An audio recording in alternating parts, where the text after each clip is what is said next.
Hi guys, welcome back to my channel. Thank you guys so much for tuning in today.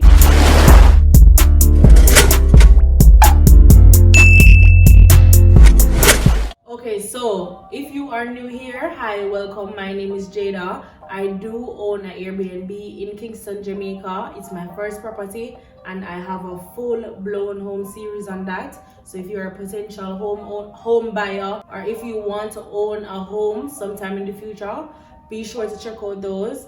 And at the moment, we're currently running an Airbnb series. So if there's anything that you need to catch up on, be sure to subscribe and check it out in my playlist. So in today's video, we're going to be focusing on the things that I wish I knew before I actually started Airbnb.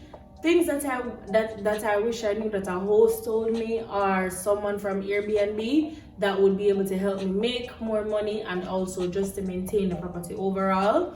So I'm going to share this with you guys so you guys don't make the same mistakes that I did. Cool? So the first thing that I wish I knew was that I should make great use of the instant booking option that Airbnb gives us. So if you're unfamiliar with this, the instant booking option is a button that essentially allows your guests to book your property without asking you. They don't need to send you any requests. It literally says it in the word. It's an instant booking. Once it's booked, they can show up at your property and you still need to accommodate them. The reason why I wished I used this button is because in the long run, once I started using it, we actually made a lot more revenue and it saved us a lot more time, because with the original setting that Airbnb has, which is when your guests actually send you a request to stay at your place, and then you as the host now have the onus of approving or declining all of these requests. And remember, as an Airbnb host, you may have at least 5 requests a day, depending on how popular your property is. It really gets quite time consuming and draining after a while. So this is one tool that you can use to save you a lot of time and make even more money, because once it's booked, literally the guests can just show up. And normally with Airbnb, they do have a few automated systems that you can use to give your guests the details of your home. Another thing that I wish I knew before I started Airbnb, and this is specifically to the Airbnbs in Kingston, Jamaica, not really Kingston alone, but Airbnbs in Jamaica or the Caribbean, is that when we get paid, because of the limitations of the debit and the credit cards in the country, we have the option of selecting Western Union. And for me, prior to actually starting the process, I thought that would have been the easiest one, because I was physically in Jamaica and I knew it would be easy to just walk to the shop and just show them my identity and you get a little money. No, that was not the case. It was literally the contrary. Whenever I went to Western Union, I basically had to prove to them that I am indeed a host. I'm not quite sure why they didn't believe me before, but nonetheless, I had to prove to them that I was a host. And the way that I did this was by walking with my title certificate for the property, something from the Airbnb to show that it is operating and it is in business. So I just printed off one of the email confirmations that was sent from Airbnb, which basically just confirmed that I actually got paid from them and that the money is actually directed to me. So that was quite a struggle, having to get the money and travel with all of these documents to prove to the Western Union people that I actually made the money. So for someone that's just starting out, I would definitely just give you this as a preemptive message, that if you're going to claim money from Western Union, you need to work with more than enough evidence. You need to work with your identity documents, that's your national passport or ID. And especially if you're a resident, a returning resident, or someone that just traveled to Jamaica, you will definitely need a stamp in your passport to show them that you just arrived on the island, especially if you're getting a lot of money, or if you want to change your currency, they're going to need that proof that you actually are a foreigner or a traveler for that matter. So that's one thing. Definitely work with your documents, your host documents, your Airbnb documents, your email confirmation, and any other information that you feel may be relevant to Western Union or MoneyGram.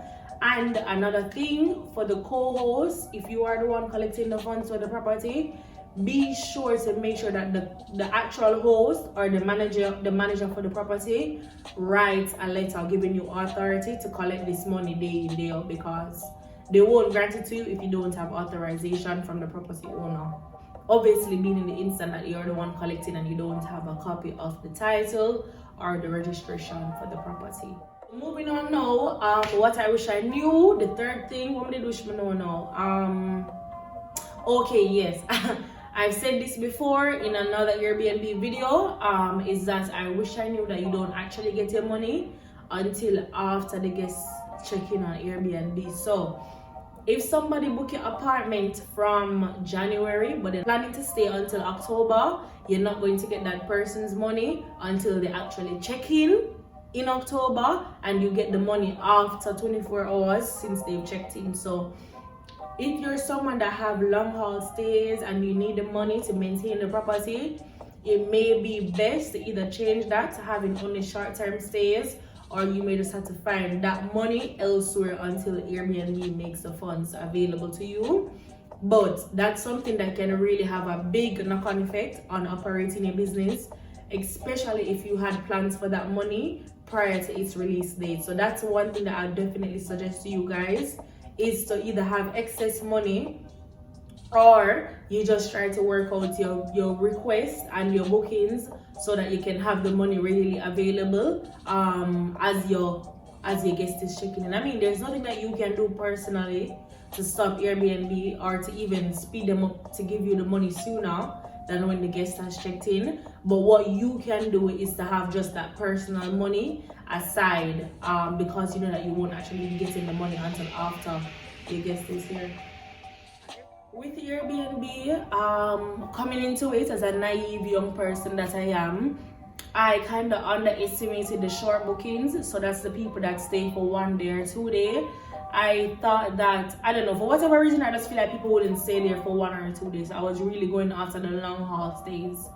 However, once I started to accept 2-night bookings as a minimum booking, because obviously with Airbnb you can choose your minimum and your maximum bookings. But if you didn't know this, yes, jot that down, you can choose your bookings. But what I'm trying to say is focus, or I wouldn't even say focus, but I would just say have the belief that the short-term bookings can make you money, and not just look forward to long hauls, because they do take a while to come. And with the short-term ones, what I did was I just made it a minimum of 2 nights booking. I didn't have it a minimum of 1 night. And even though I am situated, well, even though the property is situated in Kingston, Jamaica, when I allowed the 2-night bookings, we actually did get booking, because Jamaica has a lot of people coming from the country parishes, so like Montego Bay, Ocho Rios, coming down to Kingston for 1 night or 2 night stays because they have job interviews or whatever the reasons. But what I'm saying is there's a market for it in Jamaica, so don't just limit yourself to thinking that I only need long haul stays. No, the 2-night booking them are just to save money. It just means that you may have to have extra bedding and be able to have a cleaner readily available. And that leads us right into our next what I wish I knew before. The next thing that I wish I knew before, well, not really knew, but prepared before I started the Airbnb, was definitely reaching out to cleaners. Oh God, this beat me bad. Me, being the busy person that I am, I thought that when I got to Jamaica, I would be able to clean the Airbnb and do this and do that and do this and do that. No. It doesn't work like that. When you're there, the reality hits you and you have a whole nother ball game to deal with. So even if you are the main designated cleaner or the host for the property, I would 110% recommend you guys reaching out to the local cleaner companies and finding out what their rates are, so that in the event that you may have a flooding or you may have an extra guest or whatever, you can't do the cleaning today, at least you would have had the contact details for a potential cleaner lady or a cleaner man. You understand? You have to be proactive by it. I also wish I knew about claiming back on Airbnb. I remember when I had it was my first guest, but one of my earlier guests, she damaged one of the bar stools. It still broke to this day somewhere, but still. She damaged one of the bar stools, and instead of me claiming back for it, I was just like, no, it's okay. You don't need to be nice, overly nice, because you're not used to it. So I was being overly nice. I was like, no, it's okay, don't worry about it.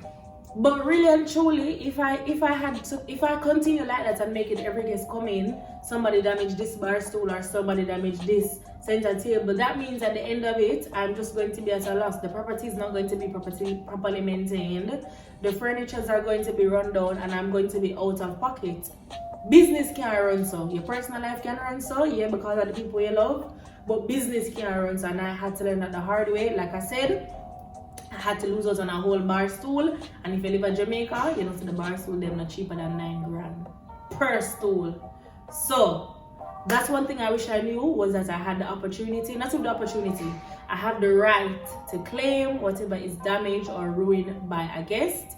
And I am telling you guys, claim it back, because even if your guests don't give you the money, Airbnb will give you the money. And in order for you to get claims, just an extra tip for you guys, because you guys are subscribed, keep all your receipts for your furniture.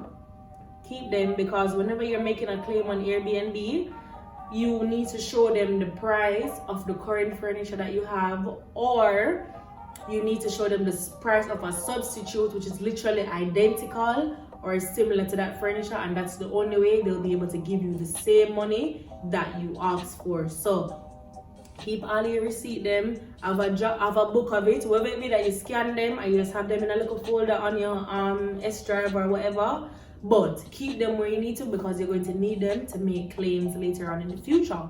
Another thing that I wish I knew is that even though I have the platform on Airbnb, it is completely fine, and at times it may be completely free to have it on another website. So another website that I used was booking.com. So try to list your property on as many as possible, and there are tons and tons and tons of businesses that operate solely because of the demand of Airbnb, which basically the businesses have apps, which I've used one, I just can't seem to remember the name right now, but it's an app, or rather a platform, that allows you to put all of your business, that's your Airbnb calendar, your booking.com calendar, your home and away calendar. You can put all of these calendar in one space, and then that regulates it for you. So that will let you know when you need to have a guest to check out or check in. So don't feel overwhelmed just for the fact that you need to list the property on multiple spaces. You can actually still go ahead and do this, but you can actually monitor the property in one centralized space. You just need to find out which app and which business work best for you. And if I find the name, I'll be able to jot it on the screen, but please don't quote me on that. I don't think I'll find it.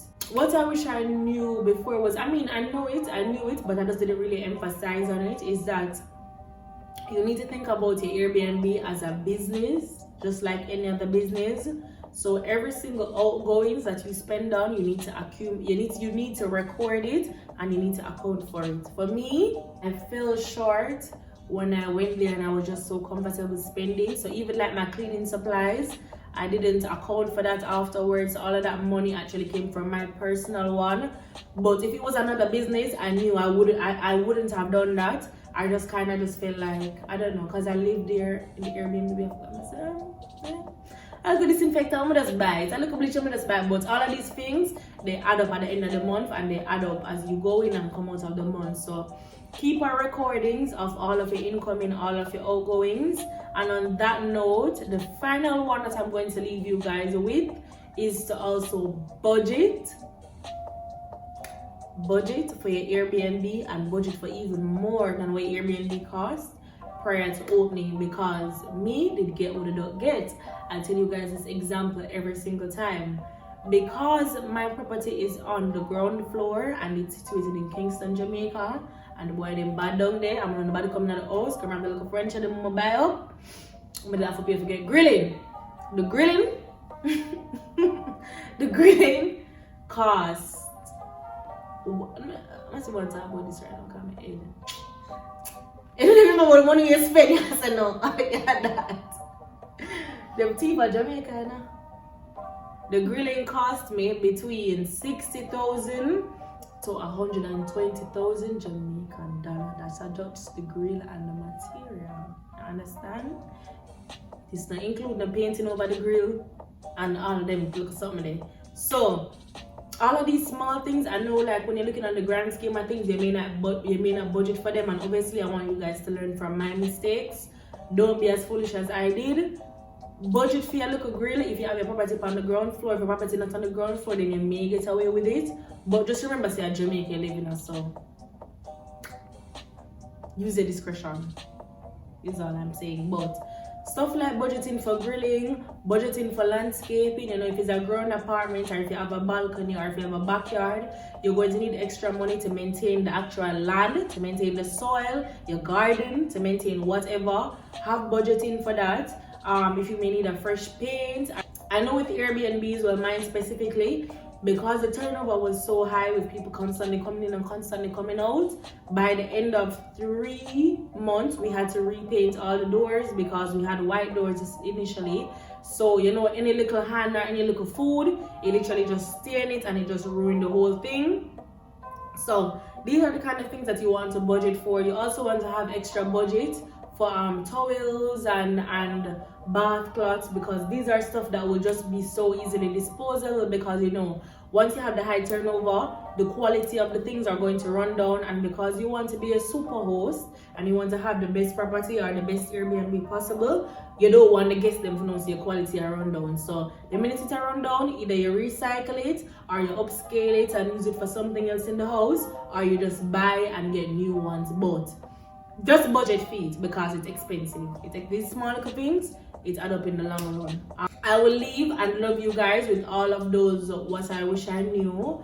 I think I gave you guys about 8 to 10 tips. Let me know if it was useful for you. Let me know if there was anything that you wish you knew before you started your Airbnb that I can possibly take from, or one of our other subscribers from the fam can take from. But for one last time, thank you guys so much for keeping me company. Thank you for watching this, and be sure to keep your eyes peeled for more Airbnb content like this. I'm going to try to give you guys a full series of at least 5 episodes. I think that sounds good. We can agree on 5, of at least 5 episodes. But for now, don't forget to like, comment, share and subscribe. Thank you guys so much for watching.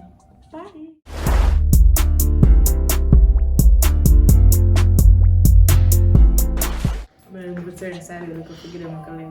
This nice. Don't it? What a way you glow. No, this nice. This nice. Yeah. Okay.